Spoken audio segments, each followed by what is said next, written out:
Iran के पूर्व सर्वोच्च नेता अयातुल्ला अली खामेनेई के जनाजे की तैयारियां चल रही हैं।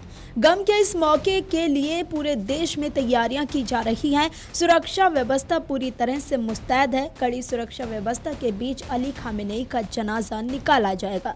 तेहरान, कोम और मशहद में लाखों लोग जुटने वाले हैं। इस बीच एक बड़ा घटनाक्रम सामने आया है। रिपोर्ट के अनुसार मौजूदा सर्वोच्च नेता मुज्तबा खामेनेई अपने पिता के जनाजे में सार्वजनिक रूप से शामिल नहीं होंगे।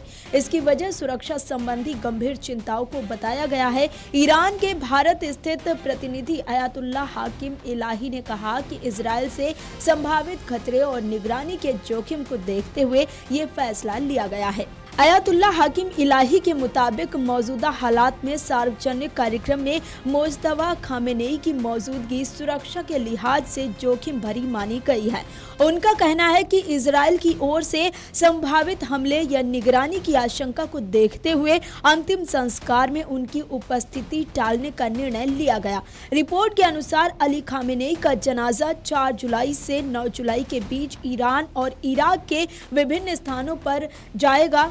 इस दौरान सुरक्षा व्यवस्था भी बेहद कड़ी रखी जाएगी। ईरान के पूर्व सर्वोच्च नेता अयातुल्ला अली खामेनेई के शव वाले ताबूत को उस स्थान पर ले जाया गया जहां उनकी हत्या की गई थी। ये जानकारी ईरानी सरकारी मीडिया ने एक अघोषित कार्यक्रम में बताई। Islamic Republic of Iran broadcasting के अनुसार एक अघोषित घटना में पूर्व सर्वोच्च नेता अयातुल्ला खामेनेई के पार्थिव शरीर वाले ताबूत को उनके शहादत स्थल पर लाया गया।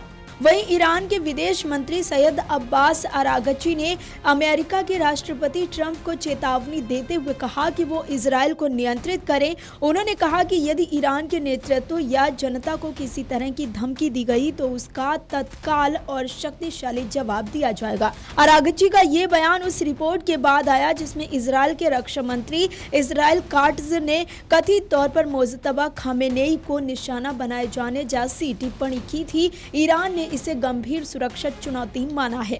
बता दें कि इस्लामिक रिवॉल्यूशनरी गार्ड कोर यानी कि IRGC के अनुसार ईरान की राजधानी में 4 और 5 जुलाई को होने वाले बहुदिवसीय सार्वजनिक विदाई समारोह में रिकॉर्ड तोड़ भीड़ जुटने की आशंका है, जिसमें 20 मिलियन तक प्रतिभागी शामिल हो सकते हैं। अधिकारियों को देश के इतिहास में सबसे बड़े सार्वजनिक समारोहों में से एक होने की उम्मीद है। इस बीच ईरान सरकार ने कहा कि संयुक्त राष्ट्र महासचिव एंटोनियो गुटेरेस ने ईरानी विदेश मंत्री अब्बास अरागची से फोन पर बात कर संवेदना व्यक्त की है। प्रेस टीवी के अनुसार हसन जादेह के हवाले से जानकारी मिली है कि सार्वजनिक विदाई समारोह 4 जुलाई को स्थानीय समय के अनुसार सुबह 6 बजे तेहरान के इमाम खुमैनी ग्रैंड प्रेयर ग्राउंड्स में शुरू होगा, जो उस समय के शोक मनाने वालों के लिए खुला रहेगा। उन्होंने बताया कि निर्धारित उद्घाटन से पहले कार्यक्रम स्थल पर आम जनता का प्रवेश वर्जित रहेगा। वहीं विदाई समारोह स्थानीय समय के अनुसार रात 8 बजे तक चलेगा।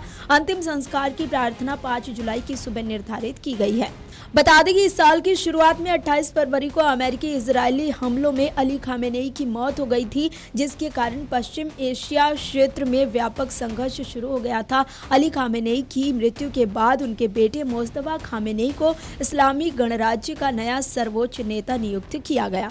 हालांकि तनाव के बीच कूटनीतिक प्रयास भी जारी हैं। हाल ही में कतर और पाकिस्तान ने दोहा में अमेरिका और ईरान के प्रतिनिधियों के साथ अलग अलग बैठकें की। इन बैठकों में 14 सूत्रीय समझौता ज्ञापन से जुड़े मुद्दों पर सकारात्मक प्रगति होने की बात कही गई।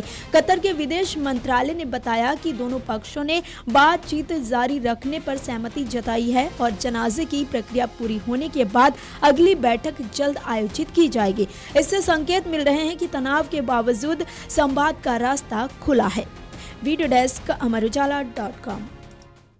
अगर आप ये वीडियो YouTube पर देख रहे हैं तो हमारे चैनल को सब्सक्राइब कर बेल आइकन दबाएं और Facebook पर देख रहे हैं तो हमारे पेज को लाइक करें।